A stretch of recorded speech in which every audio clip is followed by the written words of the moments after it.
Parang kapihan ah. Parang magkakapi lang.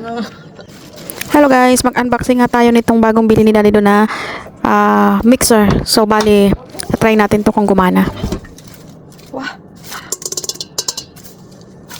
Ang laki niya guys, ang laki. Ang laki ng kapihan. Wow. Parang kapihan ah. Parang magkakapi lang. Parang magkakapi lang. Pwede na ako magsalamin oh.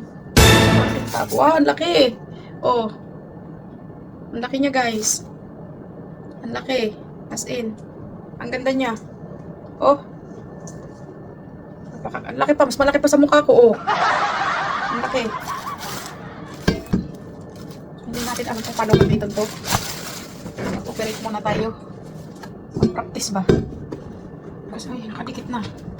Tatdain na natatanggal. May sauce. It's too heavy. Oh, so guys. So bali, ito yung pinapaikot-ikot niya. Ito yung pilian ng pag-andar, kung ilang oras, kung gaano kabilis. Yan yata yun. Siguro hindi pa natin patry. So ito yung lock. Pag ginalaw mo to, aangat yan. So try natin guys. Paano nyo ba ito makita? So pag inangat ko tong ganito, aangat yan. Pag ginalaw. Oh, see? So ganun lang kadali. So pag gusto mong ibaba, bababa yan. Pipindutin mo ulit to. Saka siya bababa. Oh, yan. So ito yung pang, ano ba to? Ito yata yung pang ano. Tanggalin mo yan. Pang ikot-ikot. Ito yun. So, ang gagamitin natin yung isa. So, pwede natin gamitin to. Pwede natin itong palitan. Ganito. Pwede natin itong isa. Yan. Yan, maganda rin. Kita nyo ba? Maganda rin yung pagkakaano niya. At ito pang do. Ito talaga ng pang do. Pang tinapay ba? Yung parang pa-spiral. So, bali tatlo siya. Ito yung pang, pwede rin itong pang ano sa mga icing. Ito yun. Ito yung isa.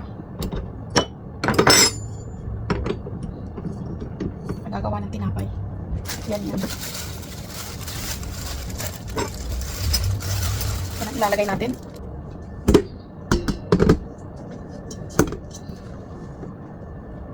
Yung kalak.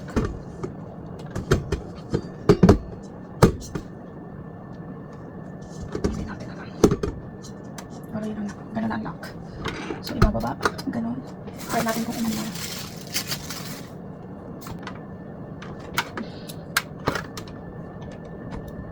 Yun, mandar. So, ganun lang guys. Ganun lang, kadali. If may time ako mamaya, try ko. Try natin tong napakalaking gawa ng ano, pang mix ba? Pang gawa ng tinapay. Bago, try natin to kung gumalaw yan.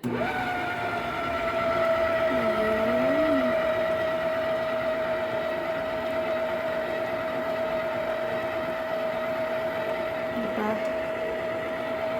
Lakasan natin.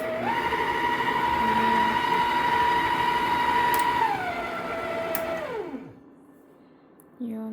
Mamaya guys, pagka may time ako, gagawa ako. Ha?